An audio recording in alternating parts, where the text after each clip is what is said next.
বর্তমান পৃথিবীতে সবচেয়ে আলোচিত বিষয় হচ্ছে আমেরিকা বনাম ইসরায়েল যুদ্ধ। এবং এই যুদ্ধটা শুধু মিডল ইস্টেই সীমাবদ্ধ নয়, এর প্রভাব পড়েছে আমাদের দক্ষিণ এশিয়ার ক্ষুদ্র একটি দেশ বাংলাদেশে। এর প্রভাব তখনই ভিজিবল হয় যখন আমরা দেখতে পারি পেট্রোল পাম্পে উপচে পড়া ভিড় এবং মানুষের মাঝখানে প্যানিক কাজ করে যে তেল বোধহয় শেষ এবং অতিরিক্ত তেল কিনতে হবে।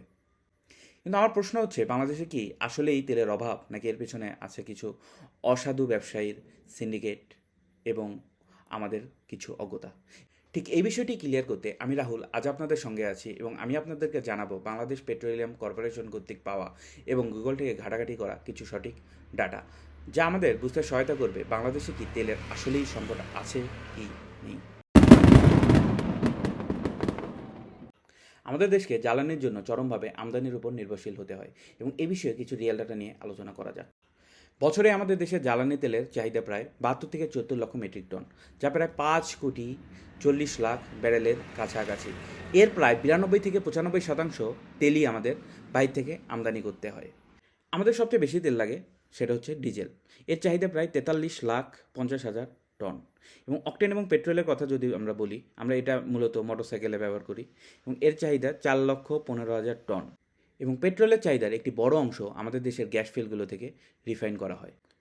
এখন আমার প্রশ্ন, আমাদের দেশে কি সত্যিই তেলের সংকট আছে? এর এক কথায় উত্তর হলো না। আমাদের দেশে কোনো তেলের সংকট নেই। বাংলাদেশ পেট্রোলিয়াম কর্পোরেশন এবং মন্ত্রী পরিষদের সর্বশেষ ডাটা অনুযায়ী, যেটা ২৬শে মার্চ প্রকাশিত হয়, সে অনুযায়ী আমাদের দেশে প্রায় ১ মাসের পর্যাপ্ত তেলের মজুত রয়েছে। এবং আমি যদি এটা বোঝার সুবিধার্থে আপনাদের সঙ্গে এটা টনের হিসাব না করে আমি যদি এটা দিনের হিসেবে আনি, তাহলে আমি বলবো আমাদের দেশে ডিজেলের বর্তমান মজুত রয়েছে ১৪ থেকে ১৫ দিনের, এবং পেট্রোলের মজুত রয়েছে প্রায় ১৫ দিনের, এবং অকটেলের মজুত একটু বেশি, সেটা প্রায় ২৮ দিনের, এবং জেট ফুয়েল এবং ফার্নেস অয়েল প্রায় ৫৫ থেকে ৯৩ দিনের মজুত আছে। এমন এখানে প্রশ্ন থাকতে পারে যে তেলের সংকট যদি নাই থাকে তাহলে পেট্রোল পাম্পে এত উপচে পড়া ভিড় কেন? ঘন্টার পর ঘন্টা লাইনে দাঁড়িয়ে ২০০ টাকার তেল নিচ্ছি, এবং এই ক্ষেত্রে আমরা আসলে পাচ্ছিটা কি? এবং এর সহজ উত্তর হচ্ছে সিন্ডিকেট এবং অসাধু ব্যবসায়ী। এবং অসাধু ব্যবসায়ী, সিন্ডিকেট, এবং তার সাথে আমরা যে সাধারণ মানুষ যে প্যানিক করেছি যে তেল হয়তো থাকবে না, তেল আমরা নিয়ে রাখি। আমরা যারা ৭ দিনে ৫০০ টাকার তেল ইউজ করি, আমরা একদিনে ৫০০ টাকা নিচ্ছি, আবার সেখান থেকে খুলে অন্যজনকে দিচ্ছি, আবার আবার সেখান থেকে ৫০০ টাকার তেল নিচ্ছি, এক ঘন্টা বারবার ঘুরাচ্ছি। এবং এই যে প্যানিকটা, এই প্যানিকটাই কাজ করতেছে আসলে আমাদের তেলের সংকট তৈরি করতে। আমরা যদি স্বাভাবিকভাবে আমরা যদি ইউজ করতাম, আমাদের মাঝখানে যদি প্যানিক না থাকতো, এবং কিছু অসাধু ব্যবসায়ী যারা তেলের মজুত না করতো। এবং রিসেন্টলি দেখলাম যে প্রথম আলোর একটা নিউজ দেখলাম যে একটা বিল্ডিংয়ের নিচ থেকে ১৮,০০০ লিটার তেলের মজুদ পাওয়া গেছে। এবং তারা এইটা এই এই অসাধু সিন্ডিকেট একটা না, এটা অনেক আছে। এবং এবং যাদের হাতে পাওয়ার আছে, এবং যারা এটা এটা মন্ত্রণালয়ের লোক হইতে পারে, এবং বা এলাকার পাওয়ারফুল লোক হইতে পারে, যাদের হাতে পাওয়ার আছে, এরা মোটামুটি তেলের কিছু মজুদ করতেছে এবং তারা অ্যাজিউম করতেছে যে তেলের দাম বাড়বে।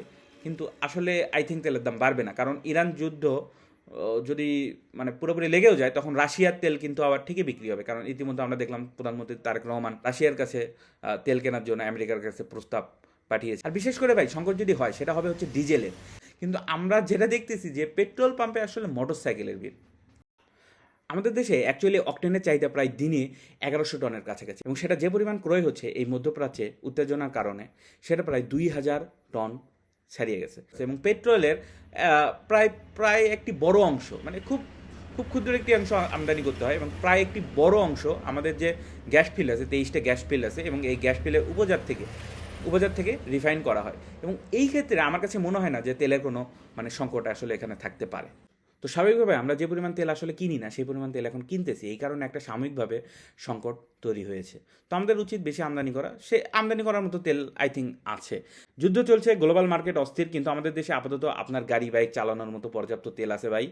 আপনি অযথা প্যানিক না করে তেল জমানোর দরকার নেই, এবং অসাধু ব্যবসায়ীদের লাভবান করিয়েন না যে আপনার খোলা তেল ২০০ টাকা ২৫০ টাকা এগুলো বিক্রি হবে এবং তারা তলে তলে লাভ করবে। আমি এখানে প্রশাসনের শক্ত অবস্থান কামনা করছি, এবং আমি চাচ্ছি যে ভোক্তা অধিকার কর্মকর্তারা এবং ইউএনও মহোদয়, এনারা তাদের কাজ অব্যাহত রাখুক, এবং এনারা কোথায় অবৈধ তেলের মজুত হচ্ছে এটা দেখুক, এবং পাম্পগুলোতে ঠিকভাবে তেল সরবরাহ করা হচ্ছে কি না, বা পাম্পগুলো নিজেরাই তাদের তেল দিচ্ছে কি না, যে তারাও আশায় আছে যে তেল বাড়বে, এবং এই অ্যাজিউম করে তারা তেল দেখা যাচ্ছে কম দিচ্ছে বা খোলা রাখতেছে কম। তো এই জিনিসগুলোর উপর আই থিঙ্ক প্রশাসনের বেশি মানে কঠোর হওয়া দরকার, জরিমানা করা দরকার। এবং আমার এই ভিডিওটা আসলে সচেতনতা তৈরি করার জন্যই বানানো, যে আমরা যে এই ঘন্টার পর ঘন্টা লাইনে দাঁড়াই, মানে যাদের প্রয়োজন আছে তারা তেল নেন ভাই, কিন্তু যাদের প্রয়োজন নেই তারা তেল নিয়েন না। বা 500 টাকা নেওয়াই লাগবে, বা আজকে আপনি 500 টাকা নিচ্ছেন, কালকে নিচ্ছেন যে আগামী আমি 1 মাসের মতো করে চলবো, বা এইরকম এই কাজটা কইলেন না। এই কাজটা করার কারণে আজকে সাময়িকভাবে আপনার কারণে অন্য একজন ক্ষতিগ্রস্ত হচ্ছে। তো আসুন আমরা সবাই সচেতন হই এবং একটা নতুন বাংলাদেশকে কল্পনা করি।